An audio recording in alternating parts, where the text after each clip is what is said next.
मोठे माझे सगळे मित्र मैत्रिणी, आज आपण छत्रपती शिवाजी महाराज सह्याद्री देवराईच्या उद्घाटनासाठी उपस्थित आहोत. आधी सह्याद्री देवराई नाव होतं. मेन म्हणजे देवराई, जे मी आता आपण आदिवासी भागामध्ये काम करते तिथे जुन्या देवरायांमध्ये जाते.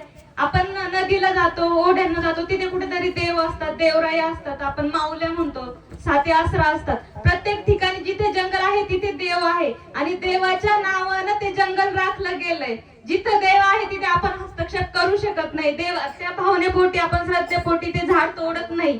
परंतु जुन्या किती पण एकच देवराई असेल, आता आपण विकास कामे म्हणतो, आमच्या गावात विकास होतोय, आमच्या गावात रस्ते होतात, आमच्या गावामध्ये देवराईचं असली जंगल तोडून आम्ही तिथे सिमेंटचे जंगल उभे करतोय. परंतु जुने जे लोक होते त्यांचं निसर्गाशी खूप जवळचं नातं होतं.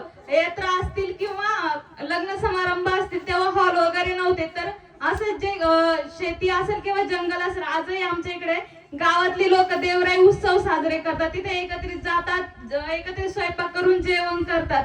आणि देवराई म्हणजे फक्त झाड नाहीये, तिथे एक जैवविविधतेचा आदिवास तयार होतोय. आणि इथे सह्याद्री देवराईचं जे आहे तर छत्रपती शिवाजी महाराज सह्याद्री देवराई नाव दिलंय. आता हे जे आहे, आपण झाडं लावणं ते वाढवणं सोपं नाहीये, परंतु झाड तोडणं ज्यांच्यासाठी सोपं आहे, कारण त्यांना जोपासलेलं नसतं, त्याच्यामुळे त्यांच्यासाठी ते सोपं आहे.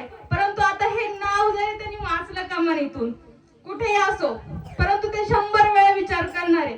कारण मी जी सांगते, देवराई नावाने जी जंगल राखली जायची त्याला देवराई म्हणायची. आता इथे छत्रपती शिवाजी महाराज सह्याद्री देवराई नाव आहे, त्याच्यामुळे कोणाची धमक होणार नाही त्याला हात लावण्याची.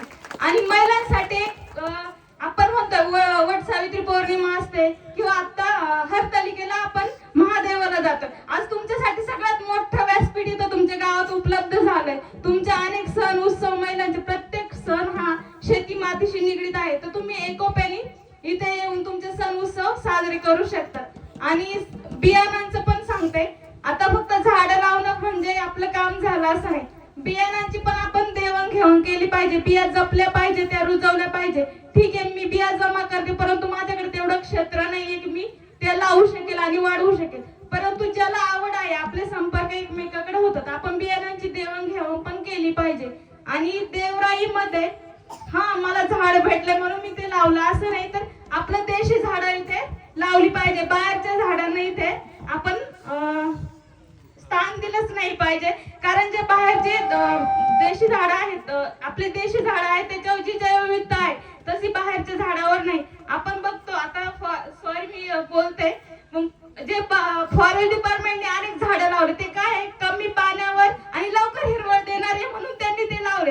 परंतु ते गिडसिडे असेल किंवा सुबाबळ वगैरे आहेत, तर तिथे गेलं तर आपली जैवविविधता, तिथे इतर वनस्पती आहेत त्या तिथे दिसत नाहीये, जैवविविधताच नष्ट केली. मग त्या झाडांचा आपल्या इथल्या वातावरणाला काही परिणाम आहे का, प्राणी पक्षी आहेत का त्याच्यावर, याचाही विचार केला पाहिजे. त्याच्यामुळे देशी झाडांनाच प्राधान्य दिलं पाहिजे. थँक्यू.